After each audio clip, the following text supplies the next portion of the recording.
तो ऐसी है कि राम जी की सबसे पहले अगर जो मुसलमान है, जो हमारे भाई जो हिंदू मुसलमान भाई भाई बोलते हैं, वो असलियत में भाई होने चाहिए मेरे हिसाब से। क्योंकि पहले जो थे ना, पहले सबसे पहले राम जी थे, फिर उन्होंने बाबरी मस्जिद बना दी। तो उन्होंने उससे पहले जो मुसलमानों को जो ये सिखाते हैं, तो उसे पूरी हिस्ट्री क्यों नहीं बताते? बिल्कुल आधी बता के क्यों छोड़ देते हैं? जी जी। पूरी पढ़ाई जाए उन्हें भी। दोस्तों, आज हम बात करने वाले हैं राम मंदिर पर, जो कि 22 जनवरी को उद्घाटन होने वाला है। तो लोगों से हमने सोचा कि बात करें इसके बारे में कि उनको कितनी प्रसन्नता हो रही है राम मंदिर। हम पूछते हैं, भैया आपका नाम क्या है? भाई आदित्य। आदित्य है। तो भैया मैं आपसे ये पूछना चाहता हूँ, जो इतने सालों बाद जो केस चल रहा था, उसके बाद रामलला अपने घर दोबारा विराजमान हो रहे हैं, आपको कितनी खुशी हो रही है? भाई मेरे को तो बहुत ज़्यादा पर्सनली बहुत ज़्यादा खुशी हो रही है, और मैं मेरे लिए ही नहीं पूरे हिंदुस्तान के लिए बहुत खुश हूँ जो राम जी अपने घर वापस लौट रहे इतने सालों बाद। तो जो अब से लगभग 1992 में हुआ था, तो अब से 10 साल 20 साल पहले हो जाना चाहिए था, वो आज हो रहा है, तो मैं बहुत खुश हूँ। लेकिन जो अदर पार्टी के अपोजिट उनके विरोध में बोल रहे हैं मोदी जी के कि ये इनकी केवल चाल है, राम मंदिर का मतलब एक जरिया बनाया जा रहा है 2024 के इलेक्शन के लिए। तो क्या ये सच बात है? क्या आपको भी ऐसा लगता है? मेरे को तो बिल्कुल ऐसा नहीं लगता। कौन कह रहा है कि ये बीजेपी की चाल है? बीजेपी अभी तो आई है 10 साल पहले, उससे पहले तो कांग्रेस थी। तब बिल्कुल बिल्कुल। अगर उनको बनाना होता तो अपनी सरकार में भी बना सकते थे। अब क्यों इल्जाम लगा रहे हैं? अब क्यों मतलब लोगों के बीच में हेट फैलाई जा रही है कि राम मंदिर के ऊपर, राम मंदिर की ओट में अपना वोट ले रहे हैं, ये कर रहे हैं, वो कर रहे हैं। तो कांग्रेस से क्यों नहीं बना? हिंदू जो है, हिंदू मुसलमान अब क्यों कर रहे हैं? पहले उसमें क्यों नहीं करा? कांग्रेस ने भी तो काफी सालों तक राज किया। जो फैसला आया है वो बीजेपी के पक्ष में थोड़ी आया, वो तो हिंदुस्तान के पक्ष में आया ना, वो बीजेपी का पर्सनल फैसला थोड़ी है। तो वो अब से पहले हो जाना चाहिए था, तब क्यों नहीं करा कांग्रेस ने या और किसी पार्टी ने? तब क्यों नहीं करा? अब क्यों विपक्ष मतलब बीच में अब क्यों बीच में टांग अड़ा रहे हैं वाली बात हो गई है? तो टांग अड़ाने वाली बात हो गई सारी। वही बात है। मतलब कुछ खुद तो कुछ कर नहीं सकते, जो कर रहा है उसके टांग अड़ा रहे बीच में। उसको यही है 2024 में जो इलेक्शन होंगे, तो कांग्रेस क्योंकि अब तो खत्म है, बिल्कुल खत्म है। जो बचा कुचा जो कांग्रेस के जो बच रहे हैं, उसके थ्रू ही वो अपने आप को फैला रहे हैं कि भाई थोड़ा हेट मिल जाएगी तो हमारे भी फेम हो जाएगा और हम भी मतलब उसके बहाव में बह जाएंगे। तो आपको क्या लग रहा है कि इस बार थोड़ा बहुत मिल सकता है कांग्रेस को आने का, दोबारा राज करने का? इस बारे में तो मैं कुछ नहीं कहूँगा, लेकिन मेरे हिसाब से तो बिल्कुल नहीं मिलना चाहिए। सही बात तो ऐसी है कि राम जी की सबसे पहले अगर जो मुसलमान है, जो हमारे भाई जो हिंदू मुसलमान भाई भाई बोलते हैं, वो असलियत में भाई होने चाहिए मेरे हिसाब से। क्योंकि पहले जो थे ना, पहले सबसे पहले राम जी थे, फिर उन्होंने बाबरी मस्जिद बना दी। तो उन्होंने उससे पहले जो मुसलमानों को जो ये सिखाते हैं, तो उसे पूरी हिस्ट्री क्यों नहीं बताते? बिल्कुल। आधी बता के क्यों छोड़ देते हैं? जी जी। पूरी पढ़ाई जाए उन्हें भी। और पहले तो देखा जाए तो पहले मुगलों का राज था, उसके बाद फिर कहाँ से है? ये भी तो कहीं ना कहीं इनके पूर्वज भी तो हिंदू ही थे। जी जी। ये आए कहाँ? और काफ़ी लोग ये बोल रहे हैं, जहाँ राम मंदिर बनाया जा रहा है वहाँ पहले सब पूरे मुगल की सल्तनत थी, पहले उनके मतलब मस्जिद वगैरह तोड़े।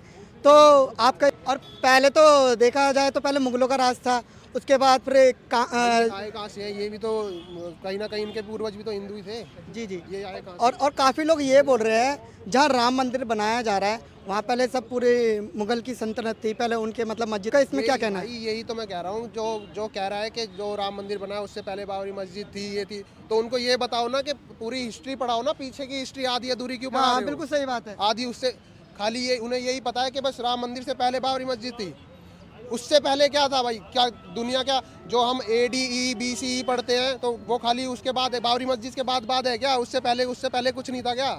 उससे पहले भी तो कुछ था। जी जी, बिल्कुल सही बात है। वो क्यों नहीं पढ़ाते फिर उन्हें?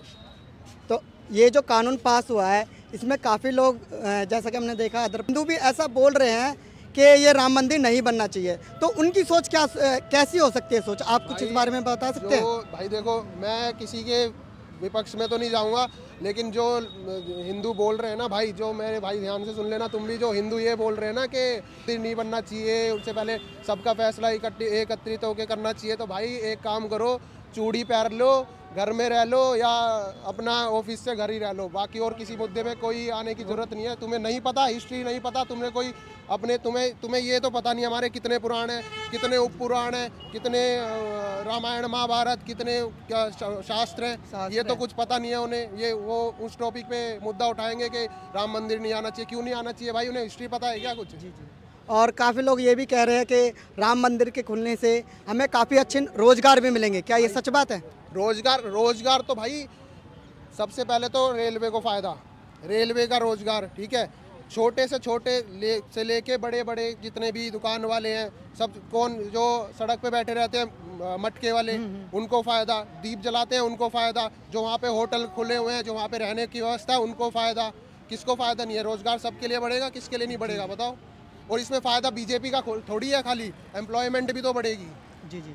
और हमारे श्री नरेंद्र मोदी जी ने ये कहा है 22 जनवरी के दिन, जिस दिन रामलला आएंगे, ब्रजवान होंगे, उस दिन दीप जलाए अपने अपने घरों में। सबसे रिक्वेस्ट है भाई। देखो, मैं पहले भी बोलता था, अब भी बोल रहा हूँ, कलयुग केवल नाम अधारा, जग सुमरे सुमरे न उतर ही पा रहा, ठीक है। इस कलयुग में एक और कोई जो साइकिल होती है, सतयुग, त्रेता युग, द्वापर युग, कलयुग क्या है? सतयुग में भगवान ने 4 अवतार लिए, जी जी, ठीक है। उसके बाद त्रेता में 3 अवतार लिए। अगर जिनको नहीं पता ना, जो भाई लोग कहते हैं, ये कहते हैं ना कि क्या बोलते हैं, राम मंदिर नहीं बनना चाहिए, भाई ये तुम्हें पर्सनली बता रहा हूँ। अगर मेरे से पढ़ लेना, मैं पढ़ा दूंगा। त्रेता युग में 4 अवतार लिए, उसमें सतयुग में 4 अवतार लिए, त्रेता युग में 3 लिए, द्वापर युग में 2 लिए, अब कलयुग में 1 अवतार लेंगे, कल की जिसका नाम होगा, ठीक है। जी जी, कल की नाम। और क्या बोलते हैं उसके अगर नहीं पता तो भाई ये पहले हिस्ट्री जान ले पहले सब, उसके बाद ही फिर मैं बता सबको बोलूँ। तो यानी कहने का मतलब ये है कि आपको बहुत खुशी है, हमारे लला राम आ रहे हैं, 22 जनवरी का उद्घाटन है। तो खुशी है भाई। मैं सबको बोलूंगा कि भाई अपने घर में दीपक नहीं, पूरा ढोल वोल बजवाओ। मैं तो ये कह रहा हूँ, पूरे नाचो गाओ भाई। दीपक तो ये पूरे घर में पूरा वो वाला भजन याद आता है कि सजा दो घर को गुलशन सा, हमारे घर राम आए हैं भाई। जी जी जी, जय श्री राम। तो जय श्री राम। तो ठीक है भैया, आपसे मिलकर बहुत अच्छा लगा। तो दोस्तों, आप देख सकते हैं जय श्री राम के हर जगह नारे हैं, चाहे कोई भी हो।